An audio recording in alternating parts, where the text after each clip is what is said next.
মিজান ভাই, আপনি তো এখন সারা বাংলাদেশ তথা অল ওয়ার্ল্ডে আপনি ভাইরাল। তো আপনি ভাইরাল হওয়ার পরে কি কোনো প্রেমের অফার পাইছেন? কত কিছুর আবার হয়েছি, টিয়া হইসা ফেম, আবার বড় বড় অ্যাড করণের কত কিছু আইছি, যাই না। আপনার কাছে কি বিভিন্ন কোম্পানি কি কোনো অফার করছে যে ভাই আপনি আমাদের কোম্পানি অ্যাড করে দেন? আইয়ে বান্ডিলে আইয়ে, কিন্তু আপনি জান না, আপনার এই না। ধরনের ইচ্ছা নাই। মানে দেখি মানে আপনার বাড়ি গাড়ি আসলে করার কোনো এই ধরনের কোনো আমার তো বাড়ি গাড়ি আছে, আর কি বাড়ি গাড়ি করব? তো ভাইয়ের সবই আছে। আসলে যারা প্রচার করে যে ভাই টাকা এই হোটেল দেওয়ার পরে টাকা পয়সা বাড়ি গাড়ি করছে, এটা আসলে সম্পূর্ণ ভুল। যেটা আমি জানতেছিলাম, ভাই কিন্তু উত্তর না দিয়ে লুকাইয়ে ফেলেন। আপনি কি প্রেমের অফার পাইছেন কিনা? ব্যাকও বাড়ি পাইছি, টিয়া ফেম, আবার ওই যে অ্যাড, ব্যাকও আবার বাড়ি পাইছি। প্রেম কি অ্যাকসেপ্ট করছেন আপনি নাকি? না, এডি আমার ভালো লাগে না।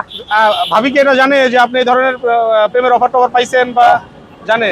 ভাবি কিছু বলে নাই? আগে ফোন টোন দিলে ধরতাম, মহিলারা কথা কি কইতো, এলিগে অনেক ধরিও না, আর ধরেন না। ফোনই ধরি না। যাক, মাশাআল্লাহ। তো ভাই অনেক প্রেমের অফার পাইছে, আসলে ভাই অনেক কিছুই পাইছে। ভাইয়ের জীবন সার্থক, আলহামদুলিল্লাহ। আমার কোনো চাওয়া পাওয়া নাই, সব হয়ে গেছে, তবে আমার বেশি হয়ে আমার গেছে। ব্যক্তিগত তরফ থেকে আপনার কাছে আমার একটা চাওয়া আছে। আপনার চাওয়া নাই, আমার আছে। সেটা হলো ইনশাআল্লাহ আপনাকে আমরা চাই 5 ওয়াক্ত নামাজি হিসেবে। আলহামদুলিল্লাহ, দোয়া করেন। 5 ওয়াক্ত নামাজি হিসেবে আমরা চাই। হয়তোবা কেউ বলছে কিনা আমি জানি না, আমি আমার ব্যক্তিগত তরফ থেকে। কইছে আর অনেকেই কইছে। আচ্ছা, আল্লাহ আপনাকে অনেক কিছু দিয়েছে, সম্মান, খ্যাতি সবই দিয়েছে। ইনশাআল্লাহ আপনি আল্লাহকে কিছু দেন ইনশাআল্লাহ। তো আজকের মতো বিদায় নিলাম ভাই, আল্লাহ হাফেজ, আসসালামু আলাইকুম।